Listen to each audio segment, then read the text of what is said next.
सुंदरवन गांव के जंगल में कौवों का एक आलसी चौड़ा रहता है। कालू कौवा अपनी पत्नी गोरी कवि के लिए एक पुरानी सिलाई करने वाला मशीन लाता है, जबकि गोरी कवि को कपड़े सीना नहीं आता। तो गोरी कवि इस बात पर बहुत गुस्सा हो जाती है। अरे कालू जी, जब आपको पता है कि मैं कपड़े नहीं सिलाई कर सकती हूँ, तो फिर आपने इस पुरानी मशीन पर पैसे क्यों खर्च किए?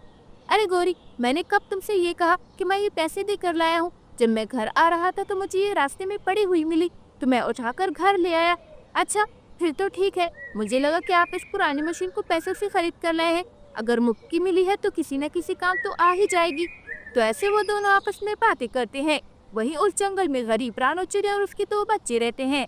वो जैसे ही स्कूल से वापस आते हैं, अपनी माँ पर गुस्सा करने लगते हैं और बोलते हैं, अरे मम्मा, अब मैं तब तक स्कूल नहीं जाऊंगी जब तक आप मुझे नया बैग खरीद कर नहीं देती। मेरा सारा बैग फटा हुआ है। हाँ मम्मा, मेरा बैग भी फटा हुआ है। आज मेरी सारी किताबें बैग से निकलकर नीचे गिर गई थी, जिसकी वजह से टीचर ने मुझे बहुत डांटा। अरे बच्चों, आप दोनों इतना नाराज क्यों हो रहे हो? इतनी सी तो बात है। लाओ, जल्दी से मुझे अपने बैग दो, मैं सिल देती हूँ। अरे नहीं मम्मा, आप सुई से हमारे बैग सिलाई करेंगी, जो बहुत गंदा लगेगा। अब तो मुझे नया बैग ही चाहिए। अच्छा ठीक है बेटा, इस बार मैं सिलाई मशीन से ही तुम्हारी बैग सिलाई करूंगी और अगली बार तो मैं नए बैग दिला दूंगी। तो ऐसे बोलकर रानू चिड़िया उन दोनों की बैग उठाती है और सिलाई करने वाले भैया के पास आ जाती है। अरे भैया, मेरे बच्चों के बैग फट गए हैं। अभी मेरे पास इतने पैसे नहीं है कि मैं उन्हें नए खरीद दूं, तो क्या आप मुझे ये सिलाई कर देंगे? हाँ चिड़िया बहन, क्यों नहीं, यही तो मेरा काम है। आप मुझे 100 रुपए दें और मैं आपके बैग एकदम अच्छी तरह से सिल दूंगा। अरे भैया, 2 सिलाई लगाने के 100 रुपए मुझे नहीं सिलवाने, आप बहुत ज्यादा पैसे मांग रहे हैं।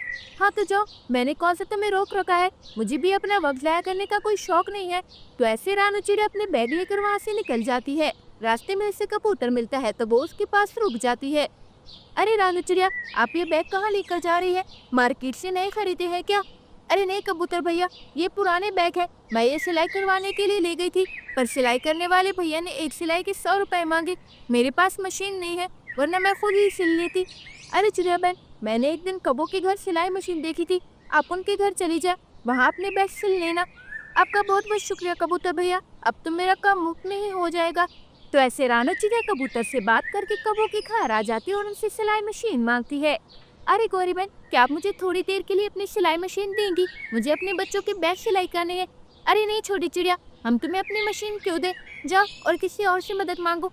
अरे कालू जी, आप भी ना हर वक्त मजाक करते रहते हैं। चिड़िया बहन, आप यहीं पर रुके, मैं मशीन लेकर आती हूँ। तो ऐसे बोलकर गोरी कभी जल्दी से अंदर आ जाती है और सिलाई मशीन रानू चिड़िया को दे देती है। ये लो चिड़िया बहन, ये मशीन अपने घर ले जाओ और अपने सारे फटे हुए कपड़े सिल लेना। अरे गौरी बहन, आपका बहुत बहुत शुक्रिया, आप बहुत अच्छी है।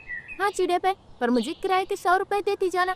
ठीक है गौरी बहन, आप ये 100 रुपए ले लें, मैं मशीन लेकर घर चलती हूँ। तो ऐसे बोलकर रानू चिड़िया मशीन अपने घर ले जाती है। कौवे तो 100 रुपए कमा कर बहुत खुश होते हैं। अरे वाह गौरी, तुम तो बड़ी होशियार हो, घर बैठे बैठे ही 100 रुपए कमा लिए। हाँ कालू जी, अब आप सिर्फ देखते जाए कि मैं इस मशीन से और कितने पैसे कमाती हूँ। अब आप जल्दी ही जाए और इन पैसों की गरम गरम जलेबियाँ लेकर आए।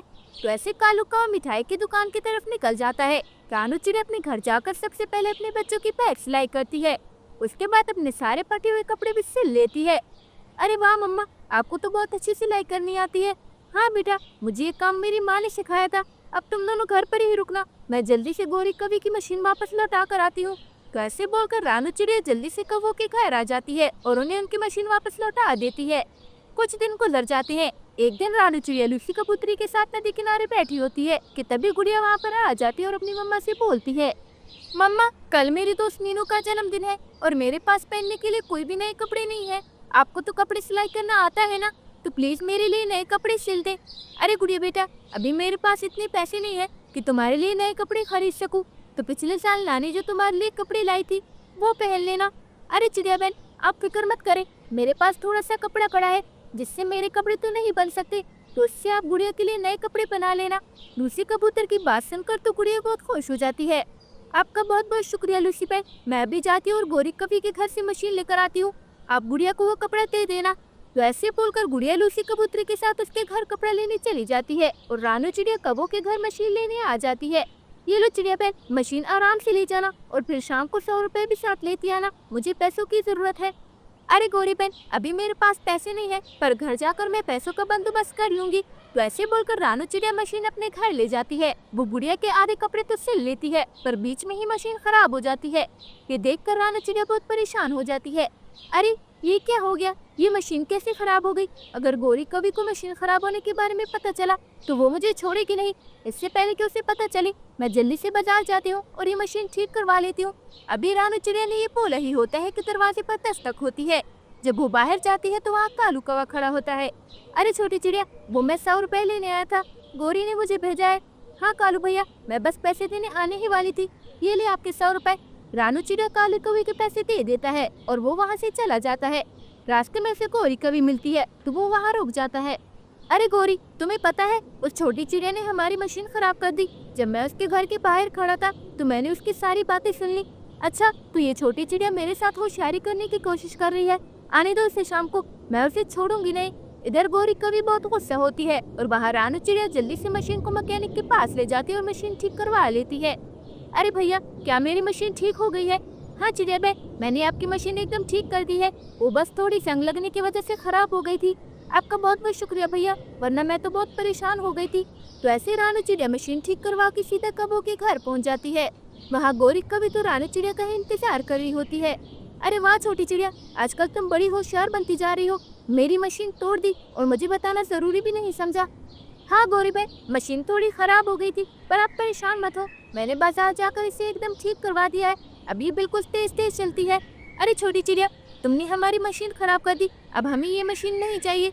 या तो हमें नई मशीन ला कर दो या फिर 5000 रुपए दे दो। अरे गौरी बहन, आप ये क्या कह रही है? भला इस मशीन में आपको कौन सी जगह नहीं नजर आ रही है? देखिए तो सही, सारी मशीन में जंग लगी हुई है। देखो चिड़िया, अब ज्यादा बातें मत बनाओ। मैंने एक बार बोल दिया ना कि या तो हमें नई मशीन ला कर दो या फिर 5000 रुपए दे दो, वरना अंजाम तुम्हारे लिए अच्छा नहीं होगा। अब इससे आगे तुम्हारी मर्जी।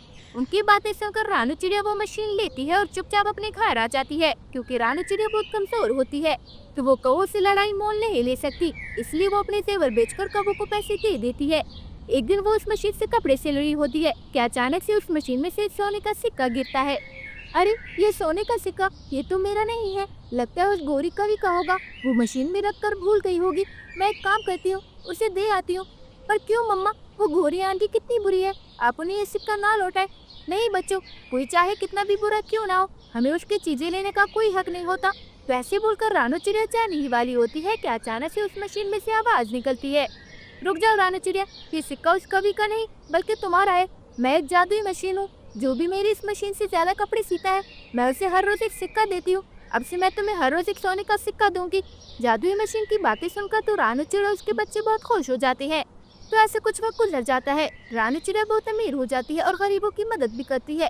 कभी तो उसकी कामयाबी देखकर बहुत चलते हैं, पर अफसोस अब वो कुछ भी नहीं कर पाते। तो प्यारे दोस्तों, इस कहानी से हमें ये सीख मिलती है कि लालच बुरी बला है, क्योंकि कभी कभार हमारा लालच हमसे वो चीज छीन लेती है जो हमारी किस्मत बदल सकती है। अगर आपको मेरी ये वीडियो पसंद आई हो तो प्लीज़ लाइक, शेयर और सब्सक्राइब करके बेल आइकन के बटन को दबाना मत भूलिएगा। और हाँ, कमेंट भी ज़रूर कीजिएगा। धन्यवाद।